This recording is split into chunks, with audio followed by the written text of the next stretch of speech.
बिस्मिल्लाहिर्रहमानिर्रहीम। आज का जो हमारा टॉपिक है ये है शॉर्ट क्वेश्चन आंसर्स और इन the street of the fruit stalls. ये हमारी पोएम है जिसके हमने शॉर्ट क्वेश्चन आंसर्स करने हैं। हमेशा की तरह जैसे कि इंपॉर्टेंट मैं क्वेश्चन इसके अंदर यहाँ पे इंक्लूड करता हूँ, यानी बजाय के 40-40, 20-20, 25-25, 30 लाने के वो दिए जाएँ जो कि इंपॉर्टेंट है और जो पेपर पॉइंट व्यू से आने के चांसेस भी हैं उनके, बजाय के इतने ज़्यादा। और मैंने शुरू में बताया था कि नज़म को जो पोएम है उसको अच्छी तरह अगर आप उसको कर लेते हैं तो आपके लिए कोई प्रॉब्लम ऐसा नहीं है। ले जी, पहला क्वेश्चन है, the sun is in pitted skin, what does this phrase mean? इसका क्या मतलब है? It refers to the reddish fruit, चूंकि सूरज है तो रेडिश फ्रूट को वो रिप्रेजेंट कर रहा है। The poet says that some fruits are looking so attractive as the sun has been compressed inside them, यानी ऐसे वो नजर आ रहे हैं, इतने अट्रैक्टिव नजर आ रहे हैं, ऐसे लग रहा है जैसे, यानी वो इतने लाल सुर्ख है, ऐसे लग रहा है कि जैसे सूरज उसके अंदर जो है वो आ गया। ठीक है, तो ये है इसका meaning. Why has the poet used cannon balls to describe the fruits? वो जो fruits हैं उसको describe करने के लिए cannon balls उसने क्यों इस्तेमाल किए? The world is threatened by the war, यानी दुनिया को जंग का खतरा है। Therefore the round shaped fruit like guava, mandarin and the melon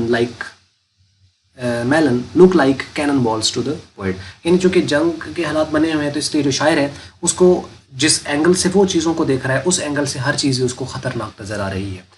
कि वो जॉन अली ने कहा था कि अब नहीं कोई बात ख़तरे की, अब नहीं कोई बात ख़तरे की, अब सभी को सभी से ख़तरा है। कि अब कोई बात तो ख़तरे की रही नहीं है, लेकिन अब हालात कुछ ऐसे हो गए हैं कि अब हर बंदे को किसी न किसी से कोई ख़तरा है, कि वो कोई किसी से डरा हुआ है तो कोई किसी से डरा हुआ है, तो उसे अपने डर के खौफ में, यानी अपनी जो भी है वो गलत फिर स्टेप उठाता है। जब गलत स्टेप उठाएगा तो फिर लाजिम बात है चीज़ें ख़राब होंगी, ठीक तो नहीं होगी।